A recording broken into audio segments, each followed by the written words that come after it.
mbote na bino nyonso baibu mesani kolanda ngai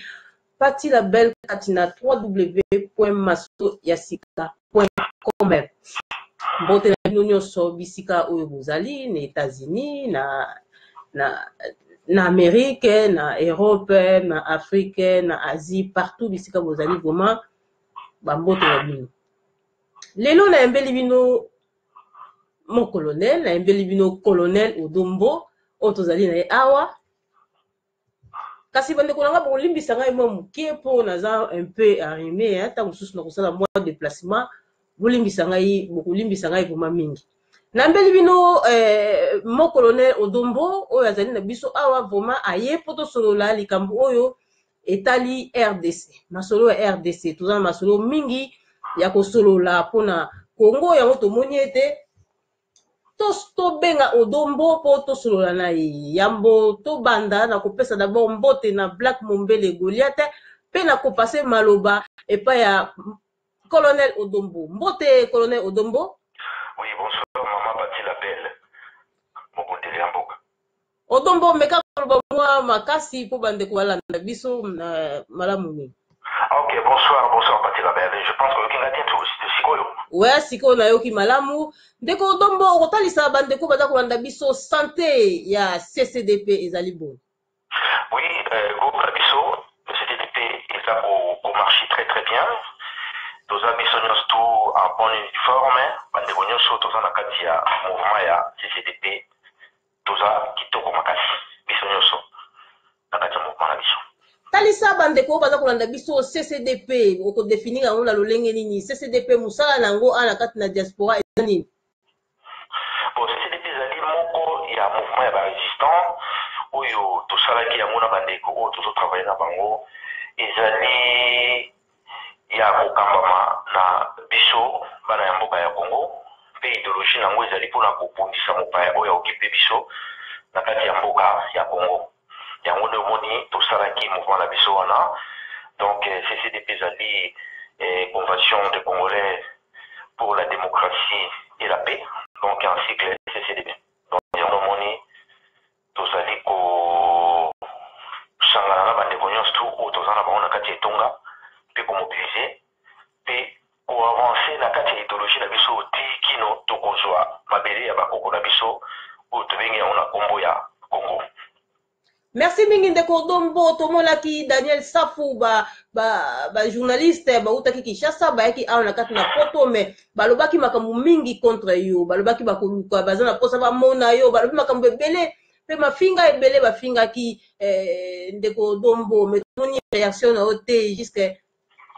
tina mikolo oyo okoloba otalisa peuple nini po bato balongwela Kinshasa baye baseneti badefie biso to pe bino na kati na résistance mais tomonaki réaction na oboma te na ndenge bandeko balobaki okotalisa ba peuple oyo baza kolanda biso nini. Bon, tout d'abord merci na question na yo nalingaki vraiment kokota na point wana te mais comme otuni eza motuna korépondre yo. D'ailleurs Daniel Safu c'est un psychopathe parce que atikala ye komona elongi na ngai te ayebi ngai te nakendaki mpe place bazalaki na réunion conférence de presse na bango te en plus nazalaki même pas na France te. Donc badéclaration na yo nasalaki wana nayebi te soki basalelaki yango pourquoi parce que jour wana place bazalaki elongi na ngai kuna ekuna te nayebaki même pas ke baza na conférence de presse.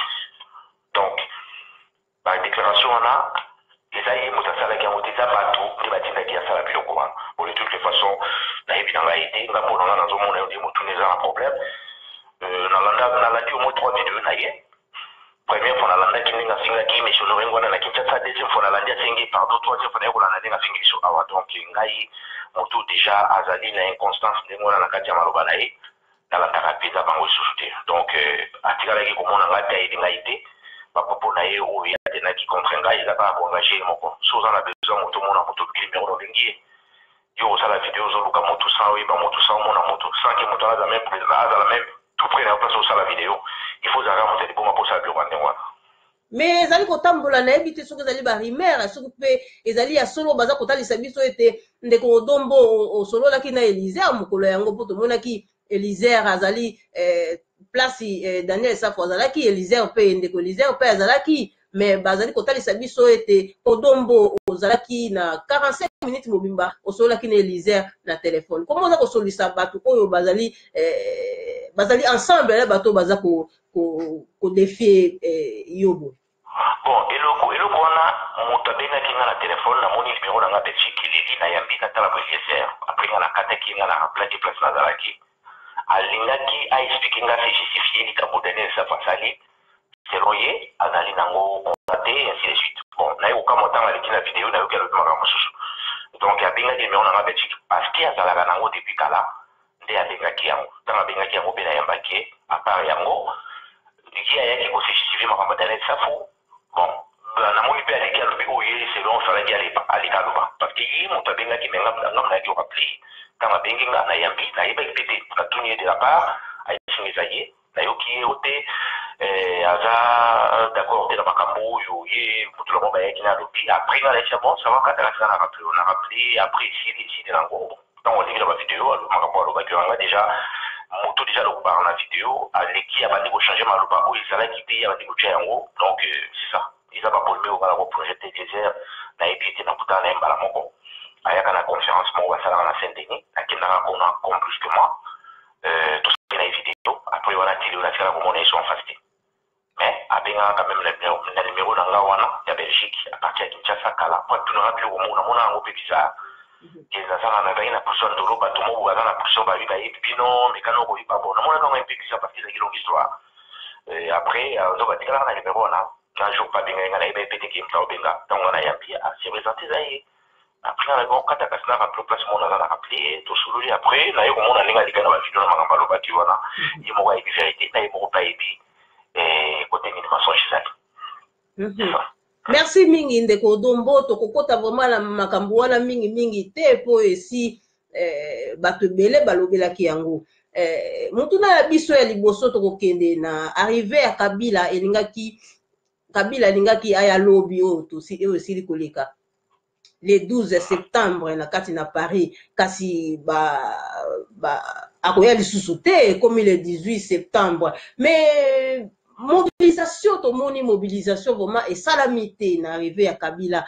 peuple congolais bakomi kosinquiéter baza kotuna balobi ete yango bitumba ya bino bakombatant na résistant ekoma nango kaka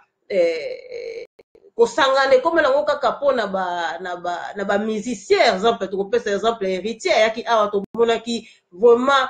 mobilisation moko esalamaki ya makasi kaka po na héritier yango bandeko baza kotuna au juste mobilisation na bino ekoma kosalama kaka po na ba musicien sikoyo Kabila akoya le 18 mobilisation na bino ekozala lolenge nini? Bon, merci la question. Tout d'abord, on moni combat au tozo sala. Biso na kwe na biso, to komi ko sala mingi combat en wiklo.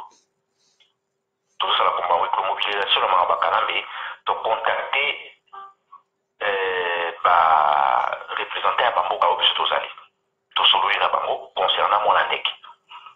To contacter Bango, to lui makambo ebele ba numéro mon annek to pesa ki ona ba sera faire wana ya Élysée, to yebi pourquoi to sali biloko wana. Et quand même, ils yaki bato balingaki bazala ebele biso moko toyebi loni tozosala donc bacongolais tellement bashabitue mingi na spectacle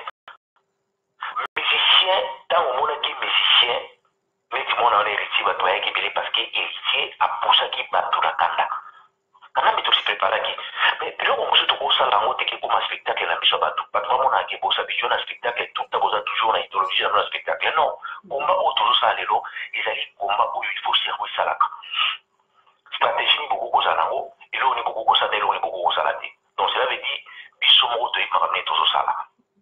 quand même biso bouge partout wana ayebi position na ye nini akomi nango sikoyo nde azoluka asauve mpo na ye yango nomoni makambo mosusu bomema yango spectacle te lokola bato baemesana na spectacle bokinda nango na kati ya spectacle non makambo mosusu ifo kosala yango batete enfant bavanda basolola bayeba eloko nini tokokosala stratégie nini tokokomettre en place mpona kofaire échouer présence ya moto na kati ya mboka oyo tout ça aussi ça compte vraiment bandeko baza kolanda biso bayoki eyano na yo mpona motuna oyo après ba élection tomoni ba dialogue tomoni ba carton rouge carton jaune to lobaka glissement 2016 et salamaki tomoni lisusu syndicat na Katumbi bayeli biso lisolo ya alternance pe docteur Mukwenge ayeli biso lisolo ya retour à l'ordre constitutionnel odombo mutuna biso ekuzala est-ce que alternance politique ekoki kulungula occupation rwandaise oto wana ngona kati na Congo mama na ngai omoni ntango bato bazosengaka alternance esalama na occupation ça me fait mal problème à Congo congolais nyonso ayebi yango Congo eza na problème ya constitution te Congo eza na problème ya alternance te maladi ya Congo ezali ke mboka baboto biso mboka baokipe biso na bapaya ntango bino bozosenga alternance esalama me mopaya mosusu mpe akoki koya akoti na kati ya je wana ke siko bokoboya ye donc yango nde ntango biso tozoloba ke mo ya occupation ntango ozodenonse yango badenosaka yango te posala bato moko plaisir mpe bane tozalaki na poto awa ngai ntango baélection ya 2011 ezoya nayebisa bandeko ke tosoutenir baélection te eza lokuta soki bosoutenir élection oyo bino bokoperdre bato bakobénéficie ezali bato bino bosoutenir bake baélection na barwande lelo tosuka wapi na prévenir bato très bien avant eloko wana ekutanga cher kongola asalaka combat à fair play lokolo ozali pire nga tozalaka bien tosolaka bien même ozotengama même mozomema bato na libulu ngana okontinue bakosoutenir yo kosenga alternance kosenga ordre constitutionnel esalamaka ta mboka na biso est-ce que biso toza na problème ya constitution non est-ce que biso toza na problème alternance non biso ozali ke bapaya baokipe biso na mboka mboka eza na maboko ya bapaya tosala boni mpo tosala ke mboka oyo ezala libere problème toza nango yango wana apart wana toza na problème mosusu te na ngai jona nayoka yango epa bacongolais bango moko kutu barwande ye moko kutu epolitike aide bacongolais alobi ke non ye apolitiki na ye bino élection te siko bino élection bozonga moko tosala ngo na formel nini esasi kope question ya kotunaka bato wana oyo bazosenga barespecte constitution merci ok tomoni Katumbi asilaki koya awa Katumbi ayaki awa vraiment peuple congolais ya diaspora etelemelaki ye malgré mwandambu baza na nsima na ye balandi ye toyebi te pourquoi mais vraiment la plupart ya peuple batelemeli Katumbi balingi ye te apres wana toyei komona syndicat okoki kotalisa biso ete syndicat dokolo nani aza na nsima na ye bon syndicat dokolo soki aye kokota na baje oyo parce que acomprendre ke bacongolais baza trop naïf eloko bande mbula nini syndicat monaki na yango en plus slogan ya syndicat congolais debout mais bacongolais bazalaka déjà tolamusa déjà bato totelemisa bato batangala congolais eza bali boso tangala debout problème ezali wana likambo ya Congo eza esu likambo ya spectacle te likambo ya Congo ezali ke mboka na biso eza na occupation tosala boni mpo tosikola mboka tosa na besoin ya badiscours wana te mais soki bato bakomprendre eloko wana te nde omoni ke bato bazali kokende koza bato bazali sikoyo kokende de gauche à droite bazoluka place ne solution ezali zoka solution maladi ya Congo biso baregistre déjà todétectaki yango toexamine mboka toyebi ke mboka ndenge eza boye kisi ya kopesa Congo ezali kisi ya élection te eza kisi ya constitution te ezali kisi ya kobengana bapaya nde ekobikisa mboka wana mais sikoyo ndeko odombo tokobengana bango na lolenge nini kobengana bapaya ezali nano ke un ntango nazoyoka bato mosusu balobi bino bolingi unité te bozoboya moto nyonso problème ya Congo ezali nano baparti politique wana ifo ezala badissoudre baparti politique na bango wana parce que baparti wana ezali baparti alimentaire eza koalimenter occupation eza baparti eza koaccompagner occupation soki badissoudre yango sikoyo komba na biso tokoyeba ndeni tokosala sikoyo mpo bato ebele balobi ke non bino mosala bino kaka bosali cible bokomi koatake bana mboka bazobondela Congo bana mboka oyo babondelaka Congo bazobondela Congo na opposition wana eza lokuta parce que soki lelo kana baza na pouvoir ezali a cause ya baopposant wana bango nde bavandisi mopaya wana na bokonzi ya mboka na biso donc soki badissoudre baparti na bango bokomona changement ya makambo oyo ekosalama automatiquement Kabila avandaki lisusu kotambola te tomonaki ye avandaki lokola soso apolima ya abandaki lisusu kotambola te kasi mikolo esili koleka touti komona ye akomi kotambola akei na Angola kokutana na Dos Santos ake na Afrique du Sud kokutana na Zuma mikolo euti koleka ake epai ya Sassou au juste okotalisa peuple congolais visite wana oyo Kabila aza kosala eza mpona nini? Bon, mona ndenge ndenge aza wana azali toujours koactive baoption oyo ekoki kosauve mpona ye eloko mosusu asiki ezali te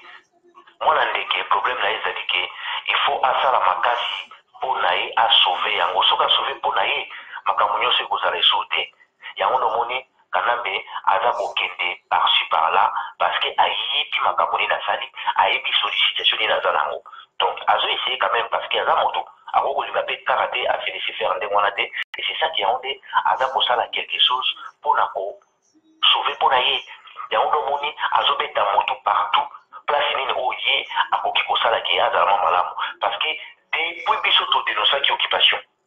depuis tolobaki depuis totelemisi bato babiloko nyonso ezosama libanda awa biloko nyonso ezoleka libanda bazotinda bapolitisien na bango ya lokuta bazosala effort mpona bato bandimaki likambo wana ezali ndenge wana mais déjà ndenge totelemisi peuple na ndimatio oyo bakongolais bakomi lelo ekomi mwa mpasi yango tomoni biso tocontinue toujours komobilize bakongolais tocontinue toujours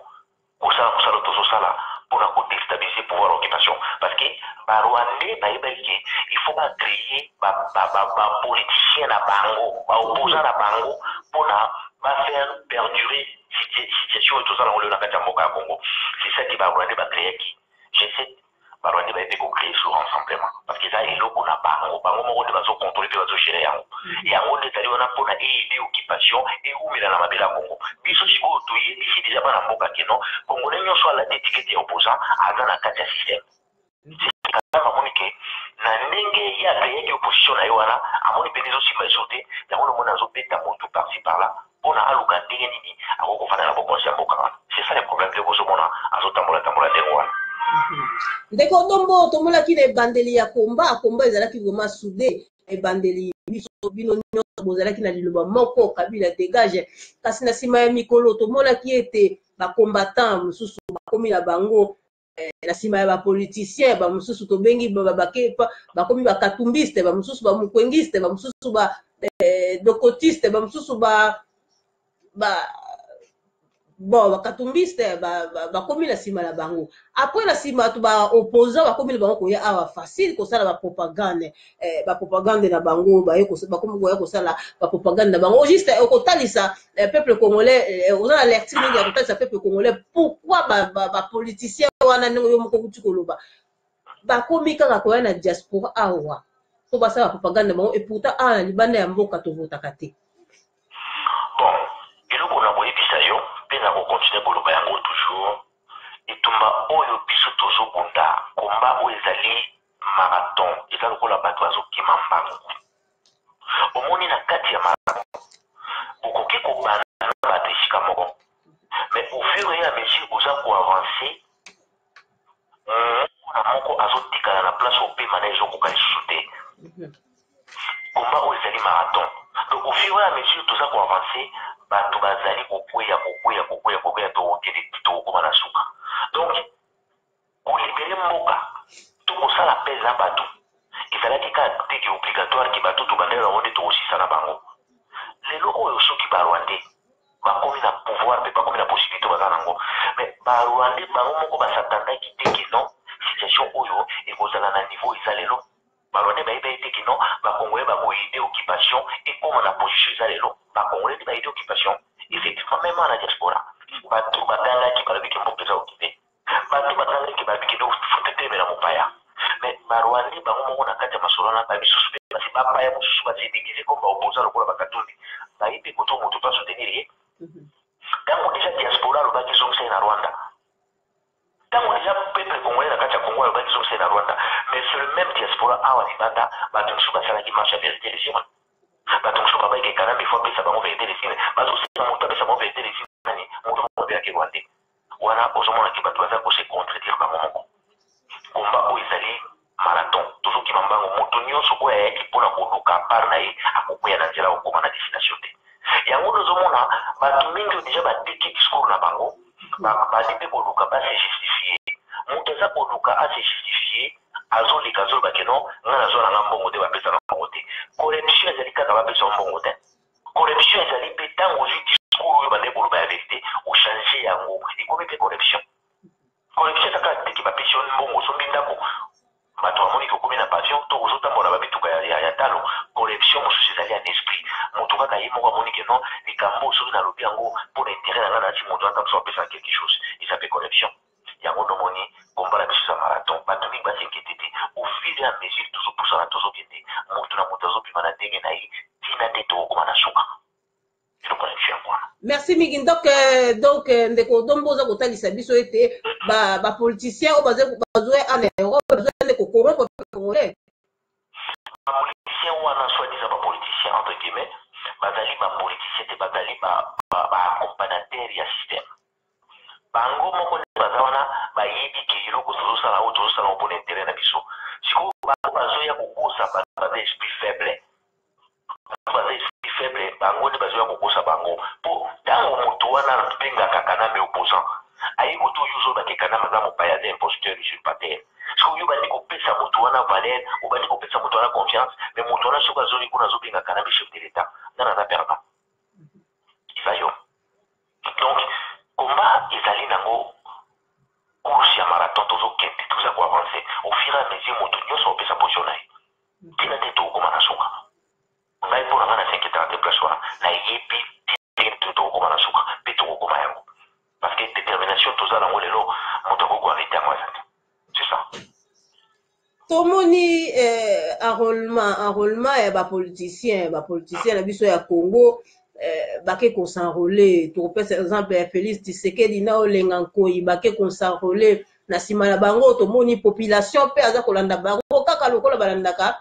ba musicien na sima. Alors, au total, ça peuple bakenda qui consarole wana pour na ba élection nini. Peuple na biso azali perdu. Peuple azali siko na jide sécurité. Peuple azoyi ba déplacer mino biko koya. Mutu nyonso même ba aventure na bazo kene consarole peuple azolanda bango. Bango bakende consarole mwana ndeke ba kende consarole. So mwana ndeke kende consarole pour l'intérêt ya nani. Point d'interrogation. Nyonso yo komona Rwanda wana akisi eza pour l'intérêt na ye soki ezali pour l'intérêt ya Congo to ya peuple congolais akokita yendi et c'est ça qui nayebi choqué opposition wana ezali créée par les occupants parce que barwandais bakomprenaki ke il faut tosala opposition biso tozogérer pour na tomiloate petit peuple na communauté internationale ke non na Congo eza nango occupation te ezali kaka mwa dictature moko boye modéré opposition mpe ezoluka quand même solution ndenge l'état des droits, la démocratie. Aussi, on a un problème, on a dit. On a un problème d'occupation. En plus, on a un problème de crise identitaire. Il faut que tout identifier les Congolais, les vrais Congolais. Nous avons à droite. Il faut qu'on ait la modèle. Parce que quand on a des gens s'enrôler, il y a une question. Il y a un qui je peut-être. Dans qui s'enrôler, pour la faveur, toutes les faveurs, il y en a. Nous avons Ghana mais pena bobu selongine na place ya elika ko échouer non akei wana parce que atindi na bala misala ne opposante ils sont pas qui on va tromper peuple congolais c'est tout parce que tout le monde qui en na ibisa et politique kanambe azo négocier na bango na Venus na ibisa biso to alerter ba tout biki non négociation mo zo sala na CNC pour na ba petite la kanambe pouvoir à 3 ans bango ba zo primature tout le monde ba to l'équipe ba bito ko ça les lois est-ce que ba ko contredire biso non. Aussi longtemps qu'il va quelqu'un qui n'est pas à Venise, mais par contre, on va peuple que non, on a un mandat de le 19 décembre. Aussi longtemps, on va dire que Azani a mandat le 19 décembre aux Aranekaka. Mais on va aussi peuple que non, le 19 décembre, mandat mon adéqué aussi là. Le mandat n'est ici là. Bango de baza ko accompagner génocide. On est allé par parti alimentaire, les parti politique. Ceux qui balinga mboka ya solo, na mboka wana ici kolama, ba dissoudre no ba parti na bango. Chaque mois baza ba salaire. Félix, tout le mois, il faut payer 13 000 euros, pardon, 13 000 $, étant qu'il est déshonorable. Mais ainsi, j'ai raté. Tata Monsinaï, génétique, chaque mois, à zapper à 13 000 $. Palo a trahi une mouka pessimiste au couleur, mais il est pessimiste familial, mais ça va pour la bombe de la Wangana. À part les fous à faire congolais pour ma cause, il y a un monde qui va partir et servir mouka et servir ma bombe la bango. En plus, c'est la raison de partir comme un clan. Et comme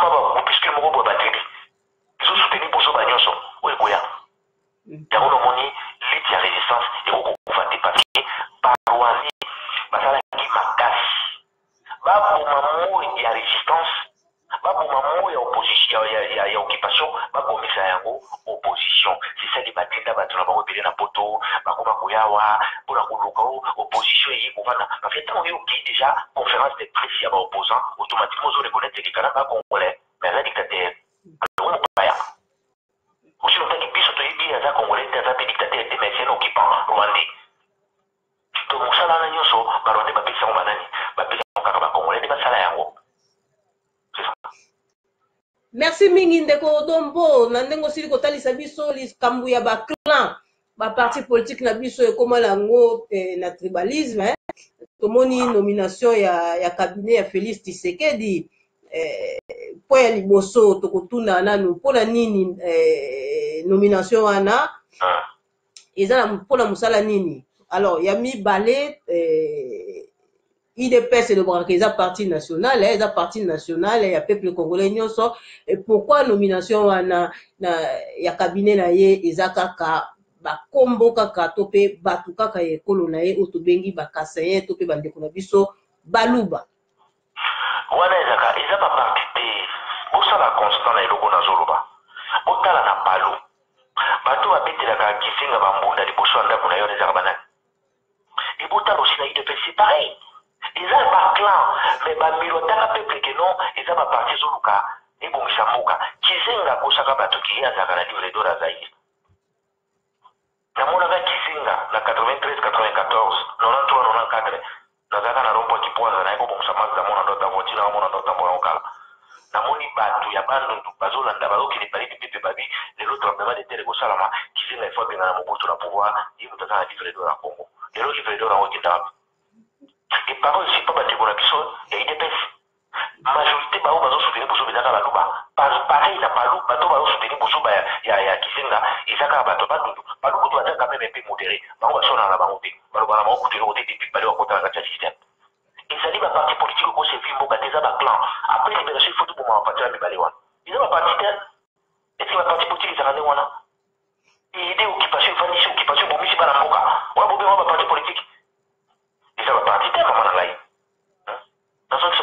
Siko ide oyo ya kosangana ete tozala biso nyonso batu moko po ete mboka eza na occupation il faut to libérer yango biso nyonso po tozala batu moko na kotala ete ba parti politique yango etondi na mutu na tribu na ye au juste libération ya Congo na unité ekosimba d'ailleurs Congolais aza na kati ya conscience akokolanda bozo bawana te ba parti politique wana ngai namoni kosangana mosusu bango bazolobela forme na bango balingi basangana bakamere donc eza lokola bozobongisa satana tellement bozomonaka azochange batactique trop koki koassocie mpe bademon boyebisi babelzebule boyebisi baastarote boyebisi baleviatan boya tosangana tokilobeka na satana so tolongi satana biso na moto yebi nde tosolola est ce que okoki koassocie bademon mpo bokende kobeka na satana non ebiloko wana esalami kaka na Congo yango nomoni unité na bango bazoluka wana avant nini ya kosala unité badissoudre baparti politique baboma baparti wana alimentaire eza koalimenter occupation balobeli baparti ekufi banda lelo tobundela sikoyo mboka mpona kolibere mboka parce que bafranci basalaki yango pendant la seconde guerre mondiale na 40-45 likambo oyo ya kodissoudre baparti na bango est ce que vraiment odombo ndenge oza kotala yango vraiment est ce que ekosimba yango nde mpona yebisa oke balingi libération te parce que bango nde baza wana baza basalari bafutaka bango bakoki kondima yango te parce que baza na kati ya lokoso ya mbongo. Mais comment Félix abengi unité abengi unité basangana bango nyonso na opposition oyo baza contre Kabila po abenga na Kabila comment abengi pe lisusu na INC pourtant na dialogue ya Kodio batretaka Kamere de collabo ya mouvement présidentiel et comment abenga bango lisusu expliquer biso nani. Mais il y a un système à pas dans la version originale, nouvelle génération. Il n'y a pas de là. Bango problème à bango ezali boy. Bakoya pona babongisa ndenge nini bakofaire passer Kanambe na décembre. Après avoir souri basali yango apo mona bakoyoka bapanzani. Bakosona bapanzani tant bapanzana na motamtaji anglais nae après quelque temps après bawa ko siréner les sous pour la base sur l'aventure, ça l'a plusieurs fois. Il faut que les Congolais comprendre. C'est tout. Vraiment, Congolais, il faut comprendre. Accord, il y a Senko, Salamaki. Salaki que Kabila a glissé en 2016 à Waport, Bissonio Sotozalaki, na décembre, Libanda, vraiment, tout tellement qui peut être Kabila Kende, mais brusquement, tout le monde Kabila avant d'y ça veut dire, et ça suite, il y a encore, il y a Senko. Alors, encore, il y a Senko, Kabila a respecté en côté, pour les qui était Félix a comme premier ministre. Alors, a respecté en côté parce que Félix a comme premier ministre, Mutuna ekozala boye pona nini kaka Félix en tant que chef ya rassemblement asangisi ba opposant te po babengana basala lokola ba togolais baza kosala ke azela kaka le 31 décembre.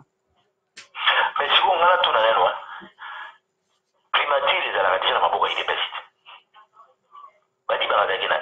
shuba seki saka tisikedi le report anjili mutu azaka chauffeur tisikedi za gina ni badi banga jour oyo nani osusu aventure za mikolo soki nani mosusu wana ata pe mutu idepesite donc pour ba corps ba moza la respecter il faut ka mona tisikedi na zala wana non idepesite déjà ils ont primature ba kosa de ba congolais bato mibale batie wana baza mpe batisikedi baodoza na tisikedi donc idps azo primature ndenge palo basalaki bango nyonso eza baparti alimentaire eza koalimenter occupation.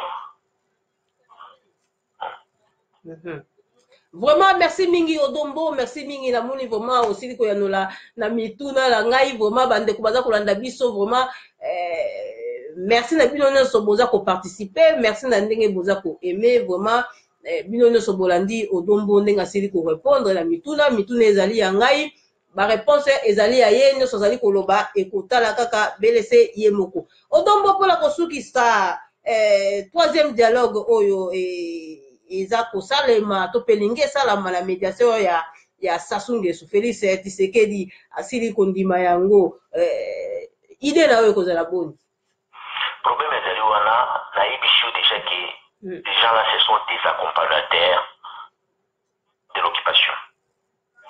Bango mosala na bango ezalaki il faut accompagner Kanambe. Donc, problème là, pour changer ma langage là, tout le temps. Mais Félix Tshisekedi lui-même, il nous a dit que non,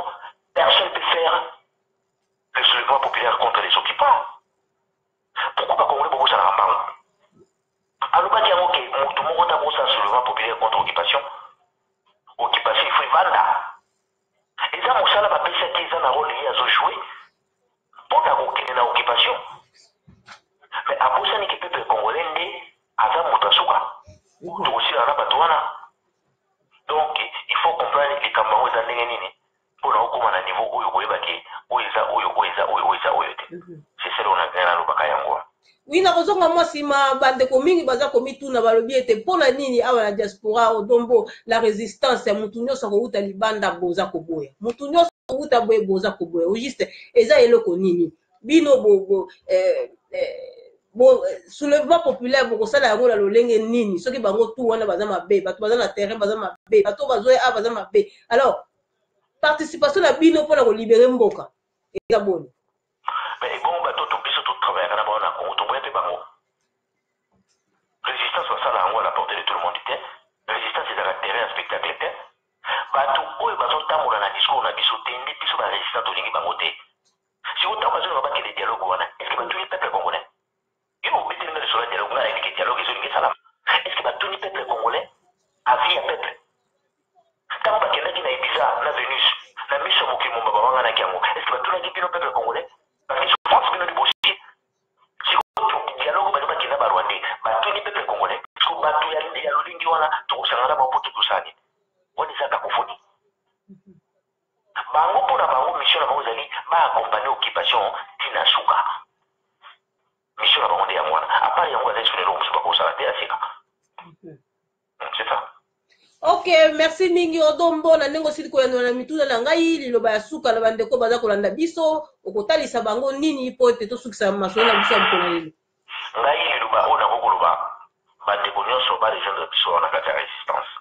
oyeba ke eloko ekokosikola mboka lokola kotelemela bapa ezali te kanambe akorespecte bikite akorespecte feite parce que ayaki na bikite ayaki na feite eloko oyo kanambe akokorespecte lokola violence eza te e yango tozomona mpona barwande baza koampeshe peuple atomboka mpo bayebi soki peuple atomboki mpona bango misala bango esina kati ya mboka ya kongo yango nomoni bakriaki bafo poza na bango bayede bango donc nazosenga na bakongolais nyonso pour rejoindre résistance mpona kosikola mboka ya kongo eyaki na résistance nde kokosoke mboka wana apart yango eloko mosusu atiki ezali te elona mboka koloba yango wana merci mingi obosani odombo nayebi te nalandaki video moko boye mama na biso ya CMA asilaki kosala alobaki ete boza na réunion moko boye nayebi te soki okobetela ngo pese te oui effectivement tozali na conférence merci kuta na rappel na yo parce que nga nabosanaki tozali na conférence na reine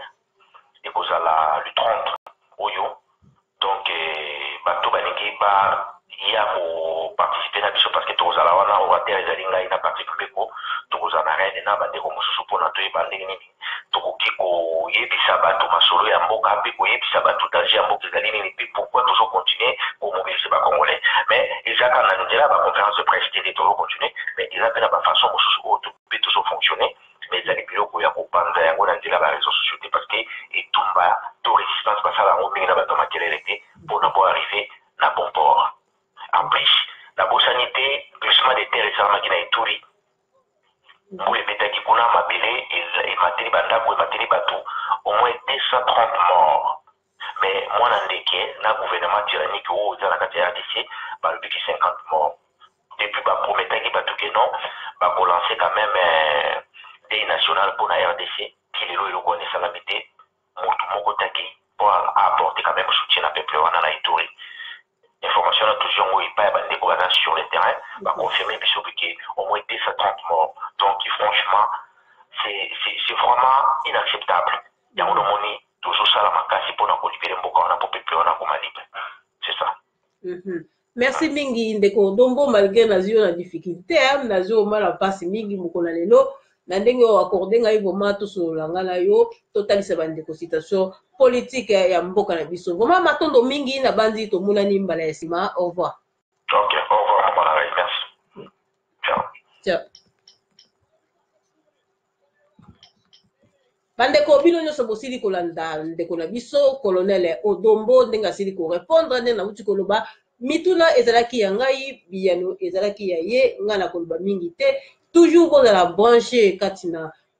www.masolo-ya-sika.com Pati Label vraiment naza wana po na travailler pour na bino nasalaka pour na bino bozoka ba information nyonso na ndenge ekokisami merci na bandeko mingi bosili koparticiper Jean-Paul Rumba ma shop Jean-Paul Ambroso Lons MDECO Allemagne vraiment ndeko Guillaume Bitini merci beaucoup merci na bino nyonso na ba oyo natangi kombo te na ba oyo boyeme vraiment tomonani mbala ya nsima au revoir